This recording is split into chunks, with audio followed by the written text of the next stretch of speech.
नमस्कार। आज हम एक बहुत ही दिलचस्प दस्तावेज पर थोड़ी गहराई से बात करेंगे। हाँ। ये छत्रपति शिवाजी महाराज पर बनी एक वीडियो स्क्रिप्ट के कुछ हिस्से हैं। शीर्षक है छत्रपति शिवाजी महाराज, एक प्रेरणादायक गाथा। अच्छा।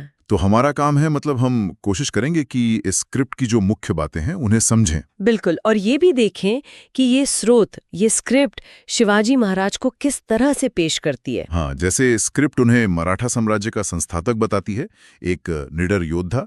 ये तो है ही, पर देखते हैं और क्या खास है इसमें। हाँ बिल्कुल, ये स्क्रिप्ट एक तरह से उनकी कहानी का सार है। तो चलिए इस स्क्रिप्ट की परतों को खोल कर देखते हैं कि ये किन पहलुओं पर जोर देती है। ठीक है, तो शुरुआत उनके जन्म और शुरुआती प्रभावों से होती है। स्क्रिप्ट में जिक्र है कि 19 फरवरी 1630 शिवनेरी किला, हाँ। और उनकी मां जीजाबाई और गुरु दादाजी कोंडदेव का उन पर बहुत गहरा असर था। स्क्रिप्ट इस प्रेरणा पर काफी जोर देती है। हाँ बिल्कुल, और ये जोर देना अहम भी है क्योंकि स्क्रिप्ट के मुताबिक यहीं से उन्हें स्वराज्य का विचार मिला, मतलब अपना शासन, स्वराज्य। हाँ।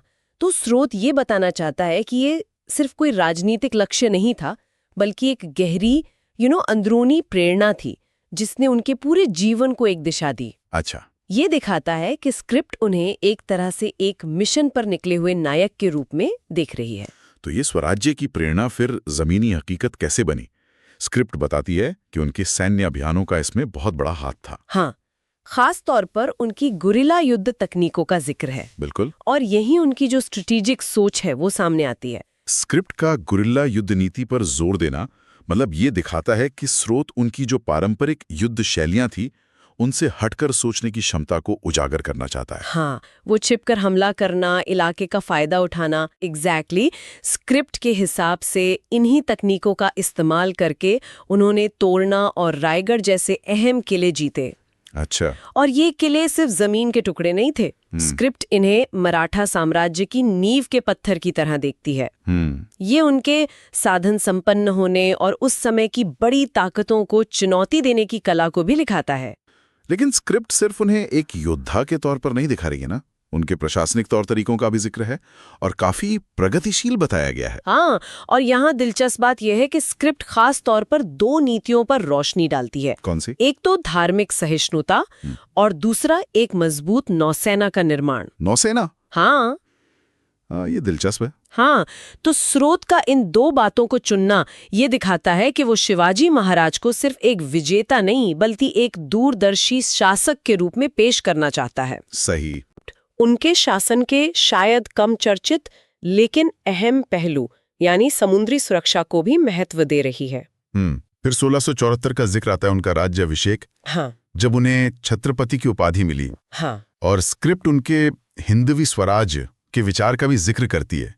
ये क्या दर्शाता है स्क्रिप्ट के नजरिए से? देखिए, स्क्रिप्ट के हिसाब से हिंदवी स्वराज सिर्फ एक राजनीतिक आजादी का नारा नहीं था। अच्छा। इसे एक क्या कहते हैं व्यापक सांस्कृतिक और सामाजिक पहचान बनाने की कोशिश के तौर पर पेश किया गया है।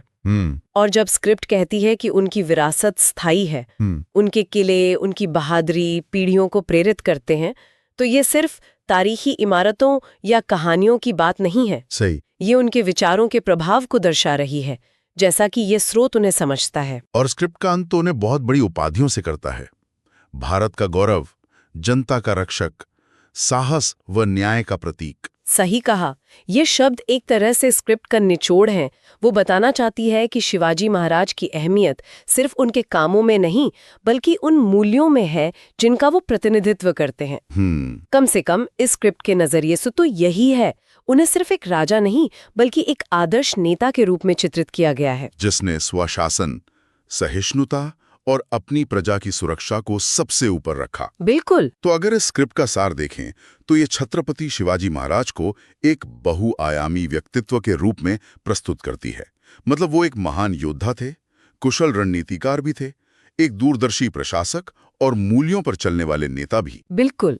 ये स्क्रिप्ट उनके जीवन की एक खास तस्वीर पेश करती है जिसमें उनके सैन्य कौशल के साथ साथ उनके प्रशासनिक सुधार और नैतिक पक्ष पर भी बराबर का जोर दिया गया है। और ये हमें सोचने पर मजबूर करता है। किस बारे में? कि स्क्रिप्ट शिवाजी महाराज को साहस और न्याय के प्रतीक के तौर पे स्थापित करती है ना? हाँ।